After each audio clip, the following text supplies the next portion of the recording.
The crisis I've been telling you about, it's here.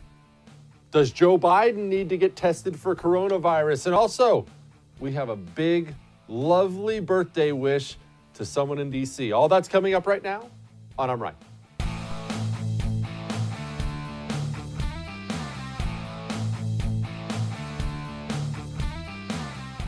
The show is called I'm Right, and you know how much I love being right about things. I mean, you'd think I'd be used to it by now, but I do. However, this is one of those times I genuinely wish I was wrong. I can't sit here and make a joke out of it. I can't sit here and keep it light for you.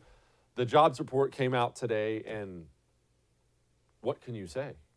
It's disaster. 3.3 million unemployed. No. Let me rephrase. 3.3 million filed for unemployment. The previous record was under a million. The previous record was under a million. Oh, you think that's bad? It's worse. That is maybe a third, maybe a fourth of the people who've already been unemployed. Why do I say that? Well, we know for a fact so many people, especially independent contractors, small business owners, they're not eligible for unemployment. Also, state after state after state, I've had people emailing me, calling me, letting me know the unemployment people you try to get on the phone to file for it, they're overwhelmed. One guy talked to today in, I believe it was Michigan. He waited online for 3 hours before they finally hung up on him. People are not even getting through. There are so many people losing their jobs. And if you thought all that was bad, not to go full Doomsday Kelly on you, it's actually worse. That number gets worse as we go. And not just worse, exponentially worse. Let me explain to you why. Let's make it 3 for the sake of argument. Let's say it actually is 3. It's not. It's 10 or 12 already, but let's say it's 3. That's the unemployment number, right? Well, that was with businesses who had the capital already to extend for 2 weeks with 0 revenues coming in. Now you extend that another week. How many businesses are going to run out? More, right? And then another week, more, right? That number grows not little by little, exponentially now until they're all gone.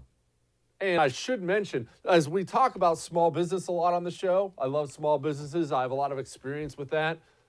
This is big businesses too. Told you before, I know a guy personally, billionaire with a B, just laid off tens of thousands of people like that. That's going to start happening more and more as well. These numbers, these disastrous numbers, they get worse. We do not have until Easter to open up the economy again. Because one final note on 3.3 million unemployed, that's from last week. There's a 1-week lag on when the numbers get reported. You see the numbers all come in, and then they compile them for a week, and then they report them. That's last week. So 3.3 is already a distant memory. I understand we need to take a virus seriously. I understand we need to do everything we can to try to contain it. Short of destroying America, you do not lay waste to your economic system ever, for any reason. Not with a serious virus, not with a minor virus, not with the Black Plague, not with nuclear war, not with an actual war. Do you know what the country did when all the young men went to World War II? Off to Europe, off to the Pacific? Do you know what America did? They looked to the women and said, still got to work. We still need these jobs. Please come on in. America does not stop. America's economic engine does not stop. And you need to understand something. America's economic engine is the savior of the world. Do you understand why we won World War II? I know you've all seen Saving Private Ryan, and yes, obviously the credit goes to the guys on the ground getting their faces shot. No question about that. We won World War II in the factories. We won World War II because while they were running out of this and running out of that, we were cranking out plane after plane after tank after tank after food after food after bullet, naval ships, you name it. America's economy saved the world. You do not stop the savior of the world for any reason ever. Ever. On top of that, we now have the expert. You know how you've been scolded for days? Listen to the experts. Well, we have to listen to the experts. Please just destroy your small business and listen to the experts. You better listen to the expert. I've had it thrown in my face 1,000 times as I've been ranting about this. Guess what the expert behind all this says? That idiot who did the Imperial College report that shut down the economy of multiple countries, he now came out flat out and said, remember the millions I said were going to die? Yeah, that's not even close to true now. Turns out the UK and the US, they're actually already getting a handle on things. Probably more like 10,000. Wait, what? We were purposely launching the United States of America into a Great Depression for that? Every life is precious, yes, but that's nothing compared to what a depression will kill. Nothing. This is insane. I've never seen such a collectively agreed upon insanity in my entire life. And that's what drives me nuts, is it's collectively agreed upon. Countries, not just individuals here or mayors there, countries have agreed that this is the way forward. Just shut everything down. What? Never. You never do that. That's never the solution. Ever. But hey, we got a $2 trillion stimulus bill. Here's the prez. Up to $250 billion in expanded unemployment benefits. The average worker who has lost his or her job will receive 100% of their salary for up to 4 full months. Unlike normal unemployment benefits, independent contractors and the self-employed will be eligible. So you have independent contractors and self-employed people will be eligible for this. Let me say something here. I'm glad that they're doing, well, that they feel they need to do something. I'm glad the president stood up and said that, trying to calm a public because it's scared right now. I'm glad about all that. That's not true. You're not providing 4 months of salary for everybody. That's madness. It's not close to true. There's not even close to being enough money in this bill for that. There's not. $250 billion? Be gone like that. It's going to be gone like that. You start this economy again, or it's over. And let me reemphasize, I need everyone to hear this. You hear this popular train of thought now of, well, let's just reassess at Easter. Let's you know what? Let's go to Easter. We'll reassess. Maybe we'll do Easter. Who knows? Let's get to Easter and reassess. Businesses are being wiped out right now. Not last week, not 2 weeks from now, not Easter time, right now. People are losing their livelihoods badly. Open this economy again. Dr. Bricks, she's standing up there flat out saying, well, not that bad. When you got to those projections that said, like in Germany and others, that implied that 60% or 50% of the population would get infected, I want to be very clear. The only way that happens is this virus remains continuously moving through populations in this cycle, in the fall cycle, and another cycle. So that's through 3 cycles with nothing being done. And so we're dealing with cycle A right now, not the one that could come in the fall of 2020, although we're getting prepared for it by the innovations that are being worked on, and not the 2021. We're really dealing with the here and now while we're planning for the future. And I think the numbers that have been put out there are actually very frightening to people. But I can tell you, if you go back and look at Wuhan and Hubei and all of these provinces, when they talk about 60,000 people being infected, even if you said, oh, right, well, there's asymptomatics and all of that, so you get to 600,000 people out of 80 million. That is nowhere close to the numbers that you see people putting out there. I think it has frightened the American people. I think on a model that you just run full out, you can get to those numbers if you have zero controls and you do nothing. And we know that every American is doing something. Destroying the economy for that. I have never seen such madness in my entire life. And look, here's the thing about it, and I want to be perfectly clear and upfront with you all about that. I haven't missed a paycheck. I get paid to do this now. I get paid to talk to you on TV and radio. By the grace of God, it's going fine. But there are people, the people I'm fighting for right now, they've been destroyed already. Destroyed. I'm reading emails for people that now can't afford their husband's blood pressure medication, that now can't afford vital care for their grandma. You want to talk about caring for the elderly, caring for the sick? You know what you need for that? Money. And we're burning ours. All that may have made you uncomfortable, but I'm right. Tomorrow, I'm going to do a special on this. I am going to do a Jobs in Jeopardy special on this on my show tomorrow. That's going to be our show. We have a very, very special show planned for you. We have the great sports figure who's been out in front with this whole thing, Clay Travis. We have Carol Roth. We have many more. We are going to do a special for you tomorrow, Jobs in Jeopardy. Make sure you are here for it.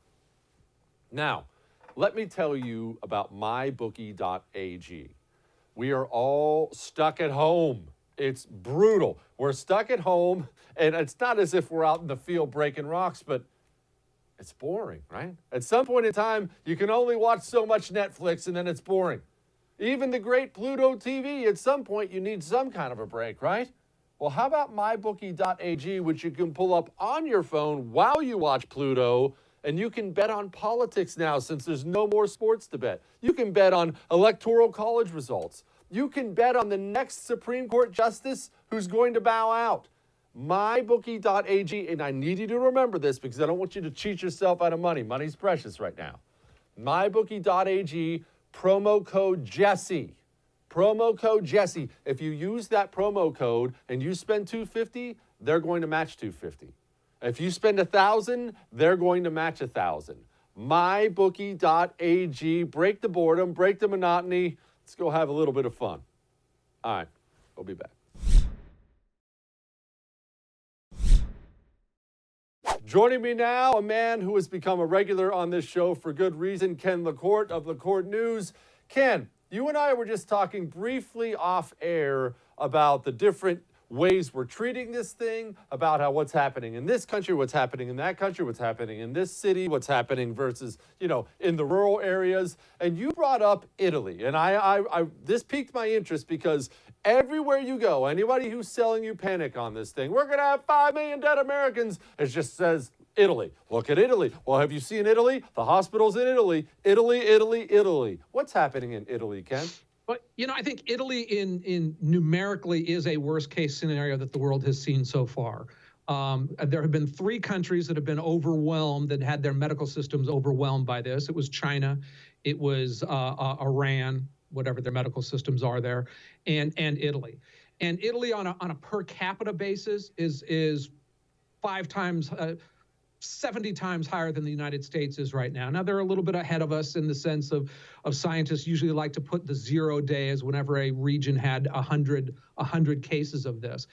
But as we're all looking, the big question that everybody wants to answer is, how long are we going to have to do this? How long are we going to have our economy shut down to save X lives?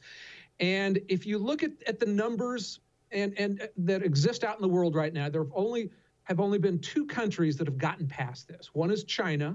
Now, do you believe their numbers are a lot? But you do believe that they're going back to work, that they're relaxing travel restrictions, and those things are happening. And South Korea, which has done a pretty spectacular job of it. Both of those have here comes the virus, more people are getting sick. They hit a peak a little over a month. I'd say those peaks came at about 5 weeks afterwards, and then the bell curve dropped down until they're almost nothing. Those up until now have been the only 2 countries in the world that have done this. And of course, you don't know whether we'll be the same pattern. You hope so. But in China, they were welding people in their houses and probably shooting other people. And in South Korea, they just really seem to have their act together. But now if you look at, and there are very good statistics out there, if you look at what's happening in Italy, it's been doing that, and it's just starting to get some. It went 4 days down and a little bit of up, but it's certainly not this, wow, they're all going to die type this. And look, even in Italy, the number of people, the percentage of people who have this virus as far as population is still 0.1%. In Wuhan, but if you believe their numbers, it was like 0.6%. So when you have politicians coming and saying, we think 50 or 80% of Americans is going to get that, maybe if we were all in a hot tub. But where this is really good is if that's now the third country that we've seen it starting to sputter and peter out, we might have another week or two here before our similar numbers we'll see. You don't see that everywhere. New York is still spiking. But Washington State, it's starting to mellow out and do a little bit of that. So that's what we hope, that we don't have 2 months of increasing infection rates throughout the country, but that it starts to calm down. And those are encouraging numbers. Ken, now I have been made out to be the devil here, which I have no issue with whatsoever because I'm just used to that sort of thing. I have been out in front from the very beginning that you never, ever, ever, ever, ever, for any reason, shut down a $20 trillion economy. You don't just pause it. It doesn't flip back on like a night switch. You find a way to keep going while the economy keeps going. Am I wrong? Do you disagree? You know, there is a good reason to say that, and there's a good reason to say if you screwed up and it does spark through here and we got Italian-like infection rates, that's going to hurt your economy too. So, you know, I can see the arguments on both sides, and obviously if everybody does, I mean, look, the scariest things, and this is what my personal doctor, when I would write calming things, he'd send a little note back. He said, yeah, but when you overwhelm that system, which we saw happen in a couple countries where you've got, you know, people in hallways and whatnot, that can get pretty scary. So on the other hand, you know, I have tried to read and understand what South Korea did that was so smart, because they didn't do massive lockdowns. And it's kind of tough to say. I mean, certainly they did a lot of heavy testing and heavy jumping on it very quickly. You know, those are tough things. I think when we look back on this, we will say we spent a hell of a lot amount of money for a relatively low number of lives we've saved, and you have to make those decisions in public policy all the time.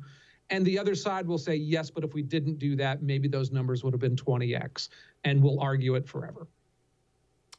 The stimulus, I hate it. I'm one of the few people on the right who hates it. $2 trillion borrowed from you, borrowed from me, from my kids, from my grandkids, because the government shut us down, of course, loaded with pork, loaded with picking winners and losers. And in the end of the day, not that this is an insignificant amount of money, because people need it right now, all that for a $1,200 check instead of just letting them go back to work. Am I even worse of a monster now? You know, I certainly like the concept of a stimulus. I don't like, look, most of the time when government's handing money out to people, it encourages laziness and bad things. This is a different case. This is the government is saying, hey, we have to shut down, and it makes sense for the government to put some money into this, and they print money for everything else. Why not this? Now, that said, when you divide $2 trillion by 331 million, isn't it like $6,000 per person? Isn't that how those numbers come out a little bit more? So why are people only getting $1,200 or $2,000? I mean, look, a lot of people are pulling salaries right now, but a lot of people aren't. And a lot of people, you know, I do think that there is a government reason to come in and saying, hey, we closed down the restaurants in your place, and you are a waiter or a cook there. You're not, you know, we can't let people lose their homes, get kicked out on the street, lose their health care and all that. I actually think that I'm a limited government guy, but a global pandemic where the government shuts down the economy, that they should be spending money somehow. Now, I'm not quite sure. Well, I know how it happened, but we should be outraged at both Republicans and Democrats for allowing some of those things to get in there. When you see the millions of dollars going into art projects and into all this other stuff, it makes you want to strangle somebody with coronavirus, and we should. Ken LaCourte News, thank you so much for giving us some time today, my brother. Good to be here, Mr. Devil. Take care. Appreciate you. We're not done. Hang on.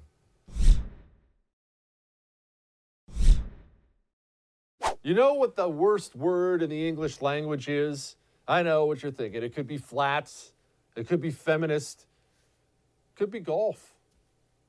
Truth of the matter is, the worst word in the English language is this: bipartisan. Well, we just got an overwhelmingly bipartisan bill, the stimulus that passed. We're touting it out there. The stimulus bill passed. They got 96 votes. And let me be clear about something. The federal government has to do something.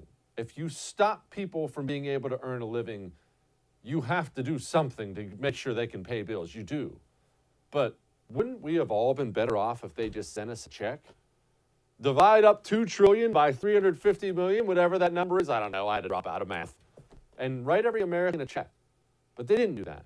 Yeah, some people are going to get checks. Some people aren't going to get checks. Some will get checks slow.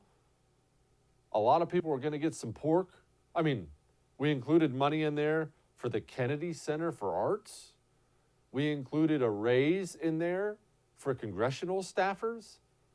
So yes, I realize it's 96-0. I realize if you're a United States Senator, you had no choice but to sign this bill. But you'll have to excuse me if I'm not jumping for joy when I saw Mitch McConnell say this. So I think if I were writing your headline, I'd say the Senate has pivoted from one of the most contentious, partisan periods in the nation's history to passing this rescue package 100-0, all in one quarter of this year, from arguably the most partisan, divisive thing you could possibly do to coming together entirely, 100 of us, to meet this challenge. I think says a lot about the United States Senate as an institution, our willingness to put aside our differences to do something really significant for the country. The United States Senate as an institution sucks. Why am I supposed to be excited about this? I liked it better when they were fighting. You know what I want from D.C.? I want gridlock. I said earlier one of my favorite presidents of all time was Calvin Coolidge. And someone wrote me back and said, Coolidge? He used to nap every afternoon for 2 hours. Yes! That's why it was my favorite. I like it when you're not allowed to do anything, when you're not allowed to screw me out of money. Get the economy open back up again. The things Trump was already doing were working. Streamlining things at the FDA. We're getting ventilators out there. We're working on a cure. We were doing so many things before you locked every freaking American in their home and then borrowed $2 trillion of their grandkids' money to hand out to various political allies. Gosh. The president's excited about it, said, quote, 96-0 in the United States Senate. Congratulations, America. I mean, I guess. Sorry, grandkids. Daddy's going shopping. All right, we got more.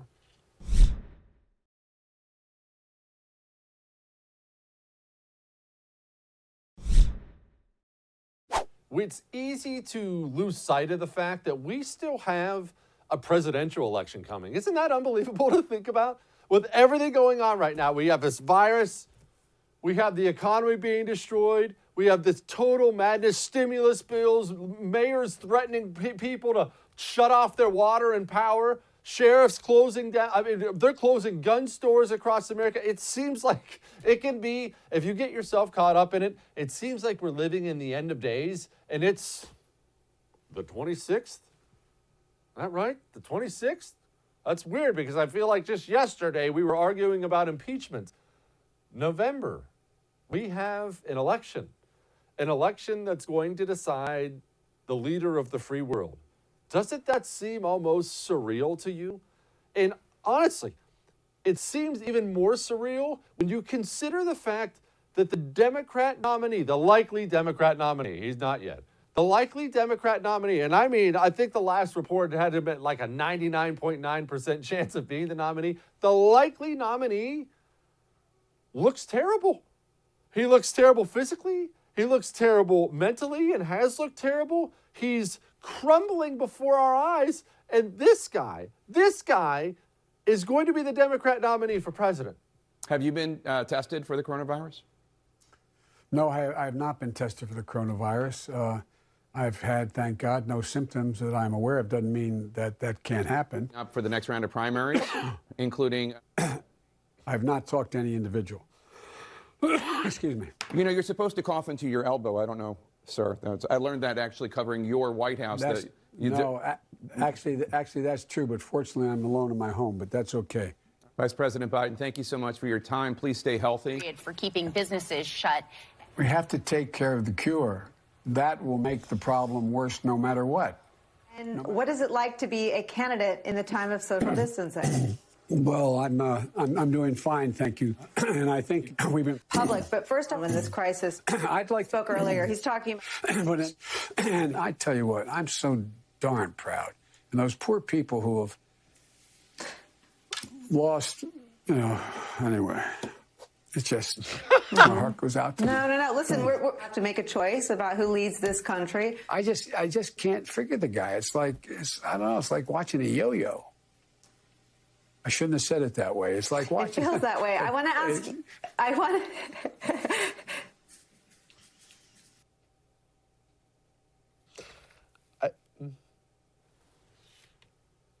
Come on, Democrats. Come on. I don't ask Democrats to be reasonable very often. We're on opposite sides. That's fine. We're competitors. We're enemies, if you will, and that's fine. Come on. Can we not do something different? Is there nobody else that can step in? I understand you don't want the crazy commie Bernie. I get that. I wouldn't want him either. Guy's going to lose 40 states. We cannot have Joe Biden out there. And did you see all the coughing and the wiping of the face and the... Why hasn't Joe Biden been tested? I mean, you could say he doesn't have any symptoms, but in all seriousness, and out of just concern for the man, his age, he has been politicking all over the country. Imagine how many people he's been in close contact with. I think it's absurd. I thought it was absurd that it took so long to get Donald Trump a test. These guys, these older guys who are constantly immersed in crowds, can we ramp up the testing for them? Why has Joe Biden not been tested? Yes, I don't agree with the guy, but I'd also prefer he doesn't die. Let's get him a test out there. All right, we got more. Hang on.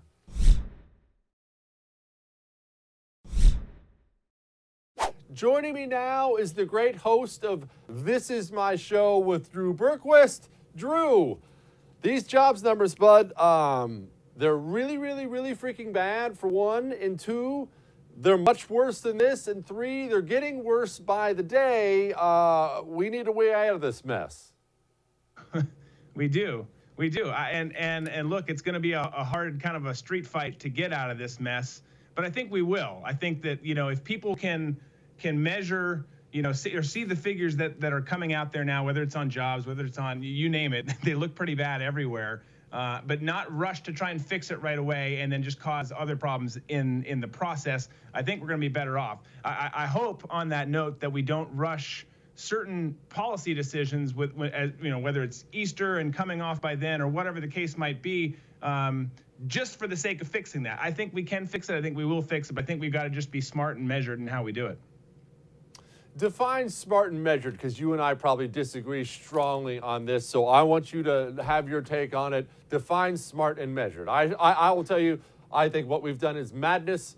I don't think you stop the United States economy ever for any reason whatsoever. You find a way to tackle it as we roll along. But I realize people disagree, including smart people like you. Have your say. Well, and I don't completely disagree with that. I think that there probably has been an overreaction. I think that there's been enough of an overreaction to the point where now, if you make suggestions like President Trump did, whenever that was earlier this week or the end of last week, that he wants to open things up by Easter, that's not an unreasonable request. However, he's going to get, you know, you're going to take it somewhere. So right now, the numbers are getting hit here. You release it too soon, and the numbers go up in terms of those who are infected, which they're going to no matter what we do, and he's a loser there. So how they've got to do that has got to make sense. I think obviously you look at the hot spots across the country, your New Yorks, your Californias, and treat them a little bit differently. But I agree, you can't just shut down the economy. So he's just got a tough line to play. I guess it's more from a public opinion stance and a political stance of how he looks going into November. He's got great ratings right now. You bring people back, which we need to do, especially for small businesses. How does that affect him there? The economy goes back up. Does he come up and stay up with it, or does he go down because people think he's irresponsible? I don't have the answer, but I think it's going to be really interesting to see how it plays out.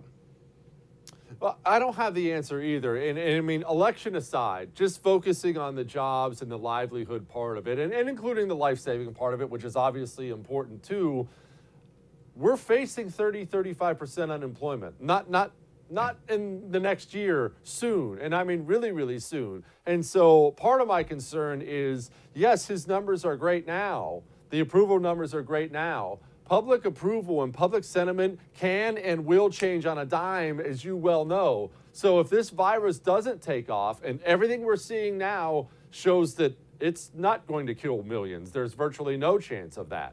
And if you combine the virus not taking off with 35% unemployment, you're going to see the public change direction real fast.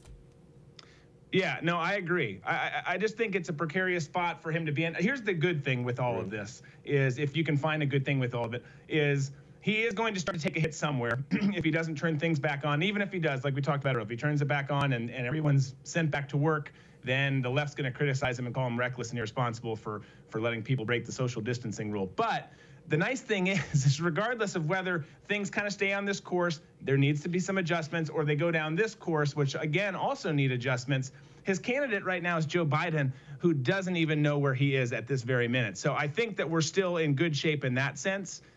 He's just got to play this as smart as he can and listen to the people around him, but also listen to the fact that, like you're saying, you look at restaurants, you look at all the people who work at arenas and sports venues across the country, which is important, I think, to both of us. Like, we got to have sports back. This is awful. This may be one of the worst things about it, by the way, but is you've got to get those people back to work. You've got to get them jobs. I want to just make sure that he does it in a responsible way, where he doesn't take it, in a really, really bad way in the polls.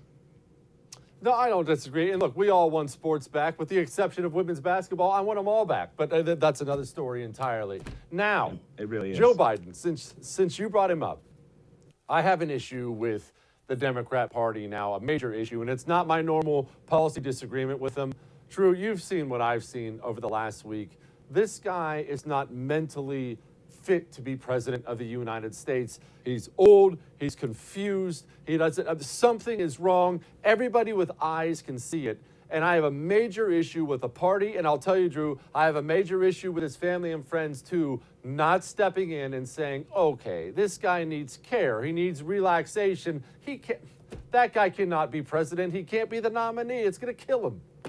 Yeah, no, I agree totally with the family and friends part too. I mean, you've seen Dr. Joe Biden, his wife, come in on a couple of his live streams and different events that he's done, and kind of have to remind him, okay, it's time to go now, honey, and take him off. I joked, I'm not the only one who's joked about it. I think that we just tell Joe Biden that he won, he served 4 years already, did a hell of a job, and then just let him, go off and retire and live in a nursing home and do whatever he's got to do. Because it's terrifying. There's no way on earth that he makes it through 4 years. I don't even know if he makes it to November. That's maybe a little drastic, but anyone, left, right, or center, for the 4 people in America that are in the center, this guy is not healthy, and I don't want to make fun of him and laugh about it for him, because that's not nice, but I'm going to a little bit.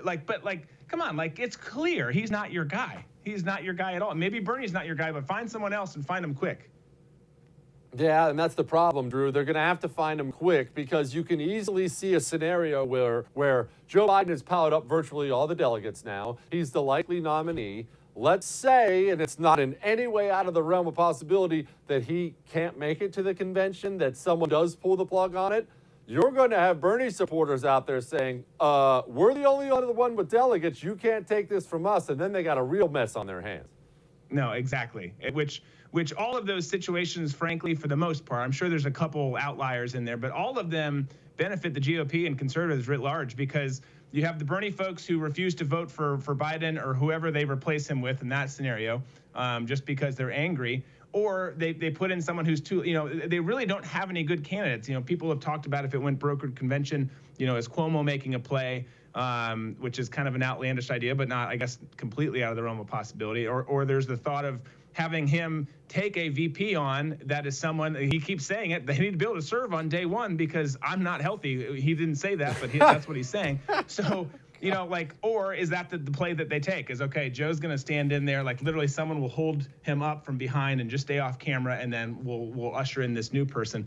I don't know. It's going to be interesting to see, though. All of the scenarios, though, I really, really do think benefit the GOP in a big way. Host of This Is My Show with Drew Berquist. Thank you, my friend. I appreciate you. Y'all stay healthy. All right, you too. Thanks for having me. Somebody's birthday today, and we're going to give them the best shout out ever. Hang on.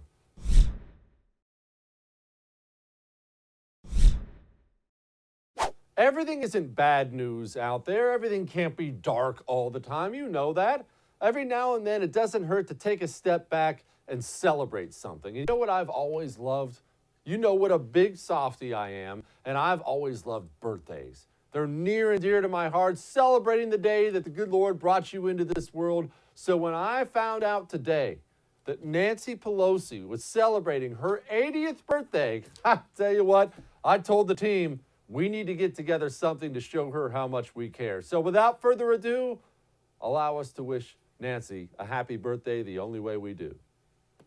Imagine the honor to get the NAACP NAACT centennial anniversary.